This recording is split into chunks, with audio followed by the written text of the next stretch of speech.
युद्ध नहीं जिनके जीवन में, वे भी बड़े अभागे होंगे। या तो प्रण को तोड़ा होगा या फिर रण से भागे होंगे। और रण से कौन भागा है यह आप कई बार देख चुके हैं। बहुत ध्यान से आर्टिकल को समझिएगा, बहुत अच्छा आर्टिकल है, क्योंकि भारत की जनता आज एक बात कह रही है कि चाहे हमने जितनी गलतियां की, चाहे जो किया, लेकिन एक डिसीजन हमारा ठीक निकल गया। और वो डिसीजन मैं आपको यहां दिखाऊंगा प्रूफ के साथ, क्योंकि मेरे प्यारे जाबाज जियोपॉलिटिकल डॉट्स कह रहे हैं कि भारत बहुत जल्द ऑपरेशन सिंदूर 2 में जाने वाला है। यह बात पत्थर की लकीर की तरह दिख रही है। आप कहेंगे सर अचानक से ऐसा क्या दिख रहा है, तो मैं आपको सबूत दिखाऊंगा, सिर्फ ऐसे ही नहीं बोलूंगा। प्यारे जाबाज ध्यान रखना, देश में आज भी आंतरिक युद्ध जैसा ही माहौल है। हर एक भेड़िया, हर एक दो मुंहा सांप देश में बैठा हुआ एक ऐसा जो देश के खिलाफ हो, वो मुंह उठाए बैठा है और वो तैयार है मौके के लिए कि कब हमको कोई मौका मिले, कोई भी कम्युनिटी हो, किसके खिलाफ हमको बोलने का मौका मिले और कैसे सारा पासा पलट जाए, सब खेल बदल जाए। लेकिन ये इतना आसान नहीं है, ध्यान रखिएगा। देखिए, ये वो तोपें हैं जो पाकिस्तान ने भारत के बॉर्डर पर लगा दी हैं।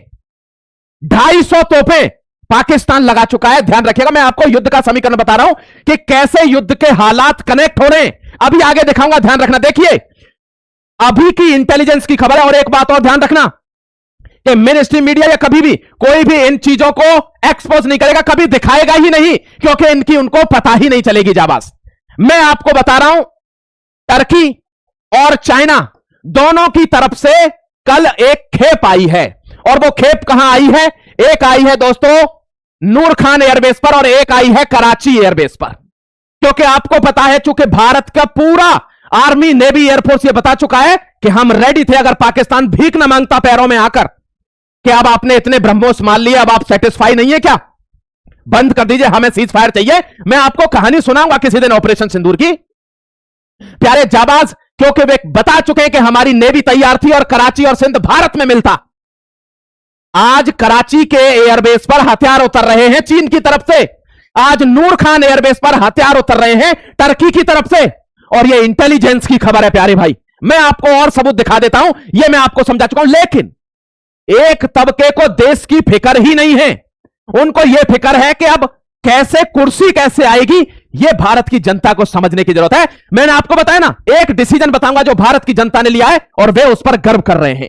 मैं दिखाऊंगा, अभी टेंशन मत लेना। देखिए प्यारे भाई, Islamic NATO what's the military might of Pakistan, Saudi Arabia and Turkey. मेरे पास न्यूक्लियर हथियार है, मेरे पास पैसा है और मेरे पास टेक्नोलॉजी है और सारे वेपन है, चाहे एयरक्राफ्ट हो, चाहे मिसाइल हो, जो भी हो। और यह इस्लामिक नाटो बन गया है, यानी कि हम पर किसी एक पर अटैक, सब पर अटैक माना जाएगा। और यह पाकिस्तान ने क्यों बनाया, यह भी आपको बताऊंगा। बहुत ध्यान से देखते रहिएगा। देखिए, यह खबर अब पूरी तरीके से फैल चुकी है। चाइना और टर्की दोनों एक्सपोज हो चुके हैं कि एयरलिफ्ट हुआ है। किसका? यहां देखिए, अनयूजुअल एयरलिफ्ट। चाइना टर्की 60 घंटे military surge Pakistan puts India on alert exclusive. China Turkish military aircraft make repeated trips up to Pakistan, 60 hours drone defence equipment being airlifted. हजारों की संख्या में ड्रोन, हजारों की संख्या में हथियार, आर्टिलरी और लगातार रिपीटेड नूर खान एयरबेस पर और कहां? कराची में। अब क्लियर हो गया, यानी पाकिस्तान समझ चुका है कि रोटी की व्यवस्था नहीं है। कश्मीर को तो क्या ही अब बचा पाएंगे, वो अपने कश्मीर को लेके जाएंगे तो हमारे पास एक ही चीज बचेगी और वो होगा भारत पर आक्रमण। आप कनेक्ट करना प्यारे भाई, ऐसे आर्टिकल आपको कनेक्ट नहीं कराएगा लोग। इसलिए आपको कहता हूं कि आपको जागरूक होना जरूरी है। जब भारत का नागरिक जागरूक रहता है ना, तो कोई दिक्कत नहीं आती पूरे मुल्क के ऊपर, क्योंकि हम जानते हैं कि क्या चल रहा है। इसलिए आप पहले से अवेयर रहिए। मैं आपको सबूत दिखा रहा हूं। देखिए, आज की खबर है, ये 1:57 प्यारे जाबाज साथियों, ये मैं आपको वो न्यूज दिखा रहा हूं। अच्छा, एक चीज आपने कभी सोची है, ईमानदारी से बताना, कमेंट सेक्शन में लिखना। आपसे एक कमेंट मांग रहा हूं, कभी सोचिए आपने जीवन में कि जम्मू कश्मीर पर सर्जियो गौर ने कहा कि जम्मू कश्मीर भारत का महत्वपूर्ण हिस्सा है। पहले कभी नहीं बोला, हमेशा 1971 तक तो ये बोलते थे कि हम प्लेबिसाइट कराएंगे, जो जम्मू कश्मीर के लोग हैं उनको वोट डलवाना है, उनको पूछना है कि वो कहां रहना चाहते हैं। 1971 से 2013-12 तक इनका स्टांस ये था कि ये दोनों लोगों को इसमें यूनाइटेड नेशन में जाकर इसको सॉल्व करना है, जो भारत ने रिजेक्ट कर रखा था। और अब इनका स्टांस बदल गया है। ये क्या कह रहे हैं? जम्मू कश्मीर भारत का अभिन्न हिस्सा है। जब गर्दन पर ऐसे टैटुए पर अपना जूता रख दिया ना भारत ने, तो अब बोल रहा है क्या? भारत का महत्वपूर्ण हिस्सा है। लेकिन इतना बड़ा एम्बेसडर डायरेक्ट ट्रंप की तरफ से बोल रहा है भारत के लिए, वो भी पाकिस्तान को साथ थाली में खाना खिला रहा था, पाकिस्तान के खिलाफ बोल रहा है। लेकिन भारत की तरफ से, चाहे प्रधानमंत्री की तरफ से, चाहे गृह मंत्रालय की तरफ से, विदेश मंत्री की तरफ से कोई बयान नहीं आया। पाकिस्तान जैसा टुच्चा मुल्क होता तो हल्ला मचाकर नाचने लगता कि अमेरिका ने हमारा सपोर्ट कर दिया, क्योंकि हम इनकी औकात जानते हैं, इसलिए हमने कोई रिप्लाई नहीं दिया इस बात का। और यही टेंशन है डोनाल्ड ट्रंप को कि ये रिप्लाई क्यों नहीं दे रहा है, खुश क्यों नहीं हो रहा है। हमने कश्मीर का नाम ले दिया भारत के साथ, क्योंकि हम खानदानी आदमी हैं और खानदानी लोग भारी होते हैं, हल्के नहीं होते जो छोटी चीज में उछल के उड़ जाएं। खानदानी लोग हैं। पाकिस्तान जैसे भिखमंगे मुल्क के 90,000 लोगों को खाना खिलाया 3-3 साल। और भारत की जनता ने एक डिसीजन तो सही लिया है कि आपने सरकार ऐसी चुनी है कि एक सरकार थी आयरन लेडी की, इंदिरा गांधी की, जो 93,000 सैनिकों को बंदी बनाकर 3 साल खाना खिलाकर और रिहा कर देती है, लेकिन अपने 48 सैनिक वापस नहीं ला पाए। और एक सरकार आज ऐसी है कि अकेला अभिनंदन फंस गया था पाकिस्तान में, पूरे पाकिस्तान को उड़ाने के लिए हम रेडी हो गए थे। लिखिए कमेंट सेक्शन में कि आपने सही डिसीजन लिया या नहीं लिया। मैं सरकारों का सपोर्ट आज भी नहीं करता, लेकिन जो देश का सपोर्ट करता है मैं उसका सपोर्ट करता हूं। यह वही सरकार है जो अभिनंदन के लिए पाकिस्तान को, पूरे पाकिस्तान को उड़ाने के लिए हम रेडी थे। और यह पार्लियामेंट में इमरान खान ने कहा है कि वहां से मिसाइल आने वाली थी पूरे पाकिस्तान पर अगर हम अभिनंदन को न छोड़ते। यह भारत का वर्चस्व बदला है, इसको आप मिटा नहीं सकते, बदल नहीं सकते। और 93,000 सैनिकों को छोड़कर हम 48 लोग वापस न ले पाए, यह हमारा फेलियर है। अब मैं आपको बता, देखिए अगर आपसे कोई चिढ़ता है, कोई भी हो, चाहे वो घर का हो, चाहे वो बाहर का हो, अमेरिका का हो, वो टर्की का हो, वो दलालिस्तान हो, चाहे वो चाइना हो, या वे घर में बैठे हुए सभी हो, अगर एक व्यक्ति से सब चिढ़ रहे हैं, इसका मतलब कुछ तो वो कर रहा है जिससे सारे लोगों का झुंड एक ही तरफ इकट्ठा हो गया है। आप देखते हो जंगल में जब लगता है कि किसी का शिकार होगा तो वो झुंड में खड़े हो जाते हैं।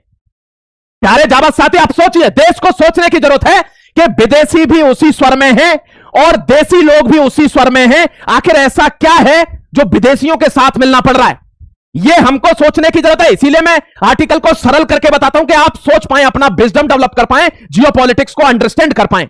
मैं एक प्रॉपर कोर्स लेके आऊंगा। जो लोग, बच्चे तो अभी छोटे हैं, वे एआई का कोर्स ज्वाइन करें, लेकिन जो लोग बड़े हैं, जो लोग रिटायर्ड आर्मी से हैं, जो लोग बुजुर्ग हैं या माता पिता हैं, उनके लिए एक कोर्स रहेगा कि वे समझ पाएं भारत में क्या स्थिति है और वे पॉलिटिक्स को समझकर भारत की स्थिति को जान पाएं। बहुत ध्यान से देखिएगा आप, यह सर्विस टू द नेशन है। आप बताइए कि एक व्यक्ति कहता है, यह डोनाल्ड ट्रंप कहता है कि भारत की इकोनॉमी डेड है, जीरो है, तो फटाक से हमारे देश का जो लीडर ऑफ अपोजिशन है, जो सबसे बड़ी पोस्ट है प्रधानमंत्री के बाद संसद में, वो तुरंत कहता है कि अरे आपको नहीं पता क्या, अमेरिका के कहने से, अमेरिका ने तो बताया है, बाकी हम जानते हैं इकोनॉमी जीरो है। उसका सपोर्ट हो गया। अब आपको बताता हूं, यही आदमी आज कहता है कि भारत में इलेक्शन कमीशन अच्छा है, लेकिन इसका सपोर्ट नहीं आया क्योंकि इलेक्शन कमीशन तो बेईमान है, ईवीएम में चोरी करके सरकारें बन रही हैं। यह जो दो मुहा चरित्र है, यह भारत की जनता को पहचानना है कि जब देश को गिराने की बात होती है, देश के खिलाफ बात होती है, तो छाती अड़ाकर खड़े हो जाते हैं ये सारे विदेशियों के साथ। चाहे अपना परिवार कितना भी गलत हो जाए, इतनी औकात नहीं होनी चाहिए किसी बाहर वाले की कि वो आप में फूट डाल दे। लेकिन आप तो पहले से ही उस दरार पर बैठे हैं कि कोई बाहर का बोले, आप खड़े हो जाते हैं उसके साथ, और जब वो भारत के बारे में सही बोले तो तुरंत बैक स्टेप कर लेते हैं, पीछे हो जाते हैं कि नहीं नहीं ऐसे नहीं बोलना है। यह दो मुहा चरित्र आपको समझना होगा प्यारे भाई। हर आदमी क्यों चिढ़ रहा है यह भी आपको समझना होगा। जहां मुद्दा विरोध करने का है वहां भी विरोध, जहां देश का विरोध नहीं होना चाहिए वहां भी विरोध, यह भारत की जनता को समझना है। अब आपको बताता हूं, देखिए यही वो आदमी है ना जो डेड इकोनॉमी बोल रहा था, उसके जस्ट 1 साल बाद, डेड इकोनॉमी कहने के 1 साल बाद क्या कहता है कि country doing very well of 7 to 8% growth. अरे हम डिफेंस में 18,000 करोड़ पे थे भाई, 43,000 करोड़ पार हो चुका है। हम हर सेक्टर में, मैंने आपको दिखाया ना 1-2 दिन पहले, आपसे रिक्वेस्ट है आप पीछे वाले वीडियो देख लिया करिए। अगर आप पहली बार आए हैं आप जीतेंगे पर, तो सब्सक्राइब तो आप कर ही देंगे, मुझे पता है 100%, लेकिन पीछे वाले वीडियो जरूर देख लेना, आपकी अंडरस्टैंडिंग क्लियर हो जाएगी कि क्या हो रहा है। यहां देखिए, यह मणिशंकर अय्यर है, भारत के हाई कमीशन के सामने से पोल हटा दिए पाकिस्तान ने। आज पाकिस्तान के हाई कमीशन की हालत देख लीजिए, दिल्ली में इनडायरेक्टली योगी जी शामिल हो गए, योगी जी का बुलडोजर पहुंचा है, सब तहस नहस कर दिया। आप कहेंगे सर ये चिढ़ के किया है कि नहीं, डोभाल साहब कभी हल्का काम नहीं करते, अपने जाबाज पर भरोसा रखना। वो 16 साल का लौंडा अजीत डोभाल, जिसको एनएसए कहते हैं प्यारे भाई, 80 साल की उम्र में 16 इयर्स का काम। उन्होंने देखा कि वहां जो कूड़ा बीनने वाले, जो ठेली लगा के केले बेचने वाले, फल बेचने वाले, जितने भी लोग पाकिस्तान हाई कमीशन के बाहर खड़े हुए, एनक्रोचमेंट किया हुआ है इलीगली, वे सारे लोग इंफॉर्मेशन दे रहे हैं पाकिस्तान में, वे सारे लोग हाई कमीशन में इंफॉर्मेशन दे रहे हैं। ओ माय गॉड, इसलिए वहां से सब कुछ साफ किया गया कि आपकी जगह अंदर है एम्बेसी में, यहां क्या कर रहे हो? रोड के बाहर कोई एनक्रोचमेंट नहीं होगा, इसलिए सब तहस नहस हो गया। कल बुलडोजर चला, दिखा दूंगा अभी। ये मणिशंकर अय्यर, ये आदमी है कांग्रेस का एमपी है, क्या कहता है देखिए ना। मणिशंकर अय्यर कहते हैं कि रेस्पेक्ट करिए पाकिस्तान की, वरना पाकिस्तान आप पर एटम बम चला देगा। औकात देख रहे हो? रेस्पेक्ट करिए पाकिस्तान की, वरना एटम बम चला देगा। इस एटम बम का खौफ अभी तक जा नहीं रहा था लोगों के मन से, आज लोग टाल ठोक कर कहते हैं कि ऐसी तैसी पाकिस्तान की। बताइए, कहते हैं कि नहीं? ये वही लोग तो हैं, यही लोग तो थे भारत में। आज उनमें कॉन्फिडेंस है कि आने दो, हम देखेंगे कौन सा एटम बम है। इस डरा के रखा भारत की जनता को कि एटम बम चला देंगे। भारत पर नहीं है क्या एटम बम? लेकिन इच्छा शक्ति प्यारे भाई, देखिए मैंने कहा था ना, आपने एक डिसीजन आपने ठीक लिया कि हम एक आदमी के ऊपर पाकिस्तान को उड़ाने की औकात रखते हैं, पूरे पाकिस्तान को। और एक सरकार थी जो 90,000 लोगों को इतने दिन तक खाना खिला के भी 48 आदमी न छुड़ा पाई। ध्यान रखना प्यारे भाई, यहीं से इच्छा शक्ति दिखती है देश के प्रति। कल एक मैसेज आया, मैं नहीं जानता ये सही है या गलत है, एक मैसेज वायरल हो रहा है और ये मैसेज महज 30 से 40 सेकंड का है। और इस 30 से 40 सेकंड के मैसेज में कम से कम 5 बार कट है, क्योंकि बोलना ही नहीं आता हिंदी। हिंदी बोलना नहीं आता, लेकिन हिंदुस्तान पर राज करना है मुझे। और जनता देखिए, जनता देखिए, इनकी आंखें कभी खुली नहीं रही हैं। और इसी वजह से हम पहले गुलाम हो गए, अंग्रेज आ गए, अंग्रेजों ने गुलाम बना दिया, क्योंकि हमारी आंखें ही नहीं खुलती हैं कि कौन हम पर राज करना चाह रहा है। कभी मौका मिलेगा तो समझाऊंगा आपको। देखिए, आज ये बंदा कश्मीर के ऊपर पॉजिटिव बोलता है, क्यों? क्योंकि इसको पता है अभी एफसीआरए वाला मामला ठंडा नहीं हुआ है। एफसीआरए का मतलब सिर्फ पैसा आना नहीं है, पैसा जाना भी है प्यारे भाई।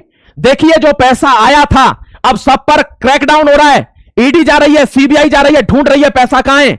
और वो पैसे में से 1,29,000 करोड़ यानी 1.25 लाख करोड़ रुपए बाहर, भारत के बाहर भेजे गए हैं और 495 लोगों ने भेजे हैं। और सबसे ज्यादा पैसा मात्र 36 लोगों के द्वारा भेजा गया है।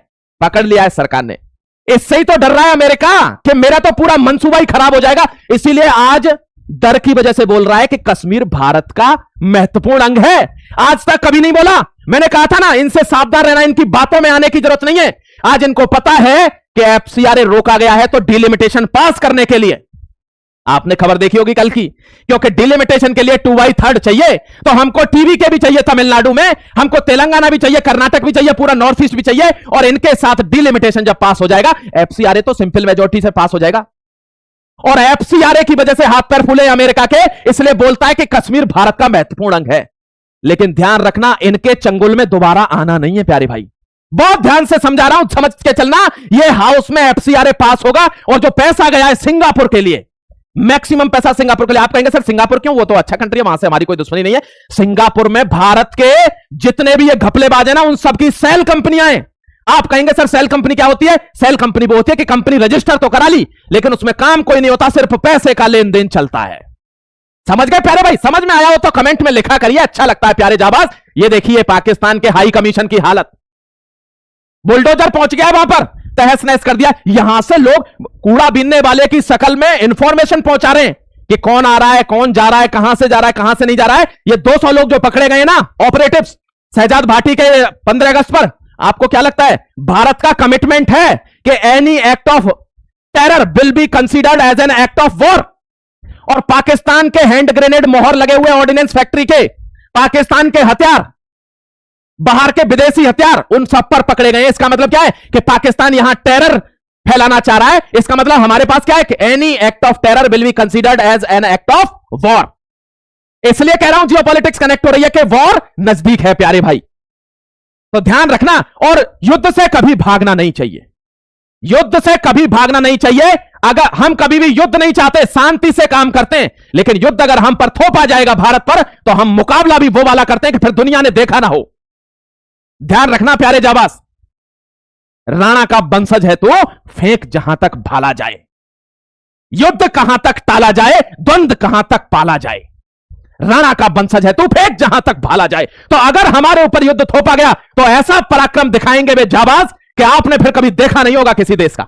यह भारत की शक्ति है प्यारे जाबाज, ये ध्यान रखना आप। ये देखिए, ये एक एमपी है कांग्रेस पार्टी का, ये कहता है आप कितना भी घोड़े खोल लो मैं नहीं गाऊंगा वंदे मातरम। खोल करके और देखना, मैं आपको गारंटी देता हूं ये जीतेगा, ये जीतेगा। और इससे पता चलती है भारत में कौन रह रहा है, इससे पता चलती है भारत में कौन रह रहा है। देखिए यहां साफ साफ लिखा हुआ है कि वंदे मातरम का अपमान, इसका मतलब नेशनल अपमान माना जाएगा, राष्ट्रगान की तरह। और अगर इसको दोहराया जाता है तो जरूर से जरूर 3 साल की सजा, 1 साल की तो काटनी है और जुर्माना भी है। उसके बावजूद ताल ठोक कर करा मैं नहीं गाऊंगा और जीतेगा भी। आप अंदाजा लगाइए भारत कैसे लोगों को लेकर रह रहा है, यह आपको देखना। देखिए औकात दिखा देता हूं, सबसे पहले प्रधानमंत्री की यह औकात है। ये द ग्रेट सुभाष चंद्र बोस हैं जो मेरे आदर्श हैं, ये सरदार वल्लभ भाई पटेल हैं, और ये औकात है उस आदमी की कि जिसने देश के जिन्होंने आजाद कराया, अपनी जान लगा दी, देश छोड़कर बाहर से सेनाएं बनाई। ये जब उनके नहीं हुए, उनको निकालकर फेंकवा दिया गया, इनको निकालकर फेंकवा दिया गया और कुर्सियां खुद लोगों ने ले ली। तो ये आज की जनता के होंगे। आज वंदे मातरम क्यों नहीं गा रहे हैं? सोचिए, क्योंकि खून में यह है, नहीं गाएंगे। और वंदे मातरम लाई भी कांग्रेसी थी, यह भी आप ध्यान रखना प्यारे भाई। लेकिन आज नहीं गाएंगे, क्यों? आज हमको एंटी नेशनल रहना है, यह हमको समझने की जरूरत है। देखिए ये वो वंदे मातरम की तस्वीर है, ये देखिए, ये डिप्यूटी आर्मी चीफ हैं दोस्तों, राजीव घई साहब, इनके द्वारा लिखा गया ये इनका सेंटेंस है। देखिए क्या है कि पाकिस्तान का जो डीजीएमओ है, क्या नाम है, जनरल कासिफ अब्दुल्ला, उसने हमसे कहा है, sir having hit so many BrahMos missiles at us, आपने बहुत सारी ब्रह्मोस हमें दाग दी हैं, you should now be satisfied, क्या आपको अब सेटिस्फाई नहीं हो जाना चाहिए? प्लीज आप बंद कर दीजिए, हम ब्रिंग टू अ स्टॉप, हम सीज फायर चाहते हैं, अगर आप संतुष्ट हो गए हो तो अब हमें माफ कर दीजिए, युद्ध बंद कर दीजिए। तब हुआ था सीज फायर। अब डॉक्यूमेंट्री आई है तो पाकिस्तान तेल मिला रहा है कि इसको हटा दो, ये क्या दिखा रहे हो? सत्य परेशान हो सकता है, परास्त नहीं होता कभी भी, यह सच्चाई है दुनिया की, यह आप ध्यान रखना प्यारे जाबाज। अब देखिए एक सबसे बड़ा सेंटेंस आपको लास्ट में बताकर जा रहा हूं, ध्यान रखिएगा कि अगर यहां पर कुछ भी होता है इस बार आमने सामने में, तो यह कंफर्म है कि जम्मू कश्मीर भारत का अभिन्न हिस्सा है, इंटीग्रल पार्ट ऑफ इंडिया है, और यह भारत में आएगा। और जब यह आएगा तो इनकी राजनीति अपने चरम सीमा पर जीवन भर के लिए खत्म हो जाएगी। और यह बात यह भी जानते हैं कि 370 को हटा दिया गया, हमारी राजनीति आधी वहां समाप्त हो गई, नेशनलिज्म देश में पैदा हो चुका है, राष्ट्रवादी देश के जागरूक हो चुके हैं। अब हम देश के खिलाफ कुछ भी करेंगे तो हमको कुछ नहीं मिलने वाला है। और अगर Pakistan occupied, illegally occupied Kashmir भी भारत में मिल गया तो हमारी राजनीति हमेशा के लिए खत्म हो जाएगी। इसलिए हल्ला क्या मचा रहे हैं कि संविधान बदल देंगे, देश में तानाशाही आ जाएगी। तानाशाही तुमने देखी नहीं है, चीन में जाकर देख लेना, पाकिस्तान में जाकर देख लेना, ये जो हर रोड पर आज धरना दे देते हो, हर रोड पर प्रोटेस्ट कर देते हो, कहीं भी जाकर बैठ जाते हो, कहीं भी खा रहे हो, किसी को भी गाली दे रहे हो, इंडियन आर्मी को गाली दे रहे हो, ये डेमोक्रेसी है जिसकी वजह से ये कर पा रहे हो। जय हिंद, वंदे मातरम। फिर मिलता हूं एक और फायर ब्रांड एनालिसिस के साथ, जुड़े रहिए। आप जीतेंगे को सब्सक्राइब करके अपना ख्याल रखिए। भारत माता की जय।